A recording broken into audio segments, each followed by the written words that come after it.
Bab 182. Duda itu pro dan kita amatiran.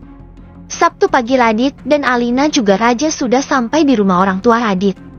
Suara rusuh pun langsung terdengar begitu Alina dan Raja turun dari mobil. Hanya Radit saja yang tampak santai menurunkan belanjaan Alina dari dalam mobil.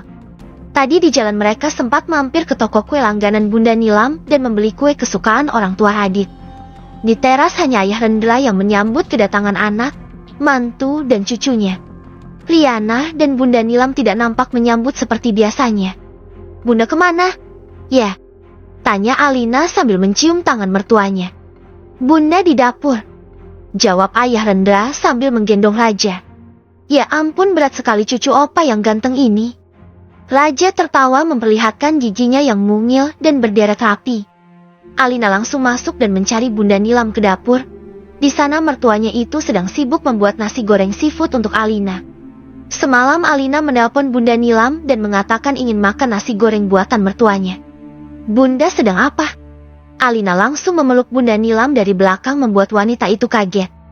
"Loh, sudah datang. Bunda sedang buat nasi goreng untuk kamu.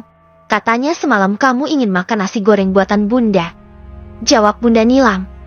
"Iya, aku kangen banget makan nasi goreng buatan Bunda," kata Alina. "Ya sudah, tunggu saja. Sebentar lagi juga matang nasi gorengnya," kata Bunda Nilam. Alina duduk dan menunggu di meja makan. "Nah, dia masih tidur di kamarnya," jawab Bunda Nilam. "Jam segini masih tidur. Kebangetan tuh anak. Bukannya bantuin ngurus rumah." Alina mengoceh tidak jelas. Ia lupa jika sebetulnya Alina malah lebih parah dari Riana. Bahkan pernah beberapa kali saat Alina bangun ternyata Raja sudah pergi ke sekolah dengan Diana. Semua keperluan Raja Diana yang mengurus. Tetapi sesudahnya Alina buru-buru minta maaf kepada Diana dan menyalahkan Radit yang sudah membuat ia bangun kesiangan. "Kamu sendiri suka bantuin Mama Diana tidak di rumah?" tanya Bunda Nilam. Alina tidak menjawab, namun ia hanya nyengir dan Bunda Nilam tahu apa itu artinya. Tidak lama kemudian nasi goreng buatan Bunda Nilam pun selesai dan Alina langsung menikmatinya dengan lahap. Pantas tidak berisik, ternyata sedang makan nasi goreng buatan Bunda. Radit muncul di belakang Alina dan membuka mulutnya meminta diisi. Alina pun menyuapi Radit di depan bundanya. "Jangan diganggu, Dit. Kasihan nanti Alin makannya tidak kenyang," kata Bunda Nilam. "Jadi Bunda bikinnya cuma buat Alin saja?" tanya Radit. "Iya, kan cuma Alin yang minta," jawab Bunda Nilam. "Bunda kayaknya lebih sayang sama Alin deh daripada sama anak sendiri." Radit langsung merajuk. "Bisa jadi," jawab Bunda Nilam sambil membuka barang bawaan Radit. Alina tertawa dan Radit hanya geleng-geleng kepala. Mendengar suara ribut-ribut akhirnya Riana pun bangun dan keluar dari kamarnya. Di ruang tengah ia bertemu dengan Raja yang sedang duduk bersama opanya sambil menikmati es krim. "Aunty, masih punya coklat gak?" tanya Raja. "Habis, ganteng. Nanti Aunty beli lagi yang banyak untuk kamu," jawab Riana sambil mengecup pipi Raja yang bulat dan menggemaskan. Pipi Raja dan perut Alina sama-sama bulat sekarang. Riana yang mendengar suara berisik Alina di dapur langsung pergi untuk menemui sahabat sekaligus kakak iparnya itu. "Ketahuan lu pagi-pagi kesini, ternyata mau numpang sarapan ya?" Riana mencolek pinggang Alina. "Serah gue," jawab Alina dengan mulut penuh nasi goreng. Riana duduk di sebelah Alina dan meminta satu suap nasi goreng Alina dan Alina pun membaginya. Nasi goreng buatan bundanya memang tidak ada duanya. Sambil makan tiba-tiba Alina menatap tajam ke arah Riana, membuat adik iparnya itu menjadi salah tingkah. "Setelah makan gue mau bicara sama lu," kata Alina dengan wajah yang serius. Jantung Riana berdebar dengan kencang. Sepertinya Riana tahu apa yang akan Alina bicarakan dengannya. Pasti tentang masalah hubungannya dengan Wisnu. "Awas lu kalau kabur," Alina mengancam.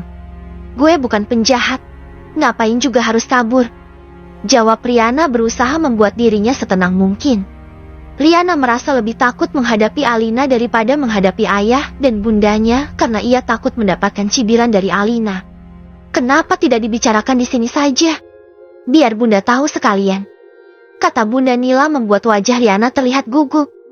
"Tidak bisa Bun, Ini urusan antara aku dengan Riana dan harus diselesaikan berdua. Jawab Alina. Cih, laga lu. Riana mencibir membuat Alina menjadi keki. Riana keluar dari dapur dan kemudian pergi ke kamarnya untuk mandi karena Riana memang baru bangun tidur dan belum mandi. Setelah menghabiskan nasi gorengnya, Alina mencuci piring bekas makannya dan kemudian menyusul Riana ke kamarnya. Radit yang masih ada di sana memilih diam dan pura-pura tidak tahu. Biar saja kedua curut nakal itu berbicara berdua. Setelah selesai mencuci piring, Alina pamit kepada Bunda Nilam untuk pergi ke kamar Riana. Dit, mereka tidak akan bertengkar kan? Tanya Bunda Nilam menatap kepergian menantu kesayangannya. Biar saja, aku malah kangen lihat mereka bertengkar. Sepertinya seru. Jawab Radit. Jangan sembarangan. Bunda Nilam pun langsung mengomel. Kamu pikir saat kita tidak akur perasaan Bunda tenang? Hah? Tanya Bunda Nilam. Radit terkekeh. Bunda tenang saja. Kedua curut nakal itu sekarang sudah sama-sama dewasa. Jadi tidak akan bertengkar. Ujar Radit. Curut nakal? Kamu ini suka seenaknya saja menyebut mereka curut nakal. Radit terkekeh. Bundanya tidak tahu kalau Radit memang dulu menyebut Alina dan Riana itu curut nakal. Riana baru selesai mandi. Begitu keluar ia kaget karena ternyata Alina sudah ada di kamarnya dan sedang menatapnya tajam. Lu bikin kaget gue saja, kata Riana sambil mengusap dadanya. Alina terus menatap ke arah Riana, membuat sahabatnya itu salah tingkah. Riana yang hendak memakai baju di kamar akhirnya urung dan memilih ganti baju di kamar mandi karena Riana takut Alina melihat ada beberapa yang tersisa. Jika sampai Alina melihat bisa habis dia dibully oleh kakak iparnya yang cantik namun cerewet itu. Lu pakai baju saja pakai di kamar mandi segala. Biasanya juga cuek, kata Alina saat Riana keluar dari kamar mandi sudah mengenakan baju lengkap.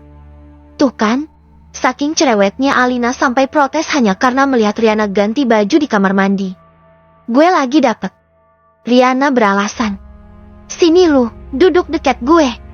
Alina menepuk tepi ranjang dan kemudian Riana duduk di sana tepat di sebelah Alina. Gue mau ngomong sama lu, kata Alina.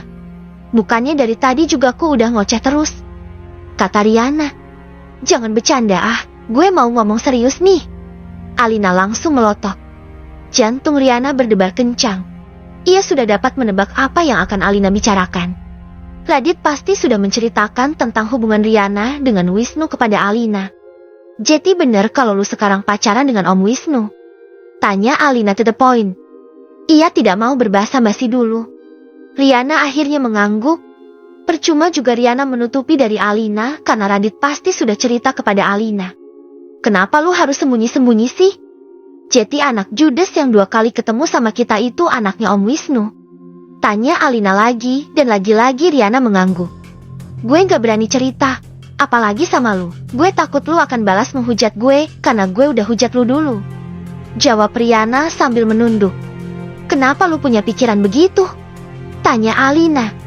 Setelah ini semua terjadi sama gue dan anaknya Mas Wisnu selalu menghujat gue sebagai hal yang gue pikir saat itu adalah lu. Gue merasa sangat sakit hati. Apalagi lu. Saat itu, gue juga menghujat lu tanpa peduli apa yang terjadi antara Mas Radit dan Mbak Angel. Gue seperti sedang mendapat karma atas perbuatan gue sama lu dulu. Tapi kalau dipikir-pikir, apapun alasannya gue dulu orang yang baik hati dan tidak sombong dan juga santun.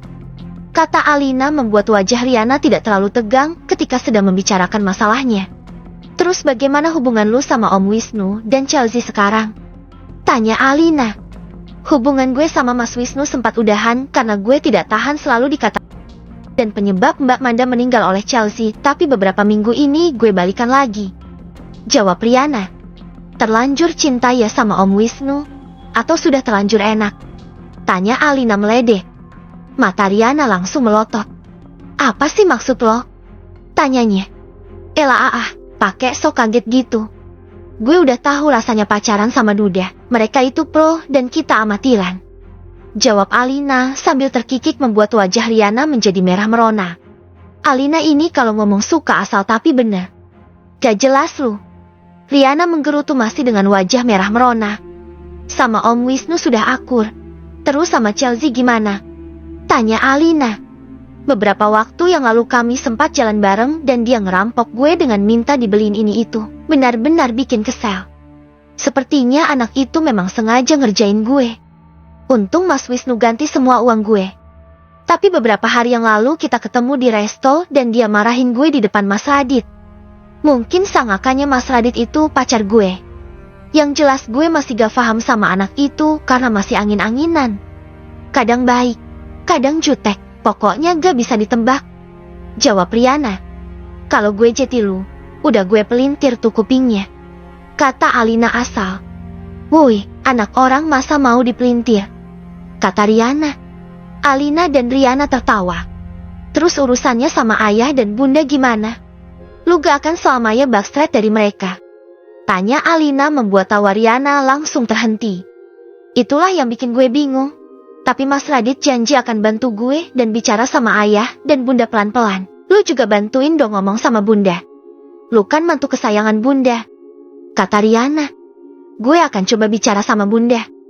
Tapi kalau gue pribadi kalau punya anak gadis pasti gue akan mikir 1000 kali untuk dinikahkan dengan Duda.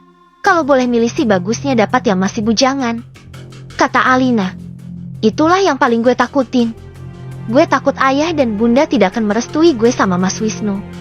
Lirih Riana dan wajahnya terlihat muram. Alina menatap wajah Riana dalam. Lu belum diapa-apain kan sama Om Wisnu? Tanyanya curiga dan lagi-lagi wajah Riana menjadi memerah. Alina tahu apa itu artinya. Apaan sih lu? Jawab Riana yang tidak terlalu paham arti dia apa-apain versi Alina. Apa?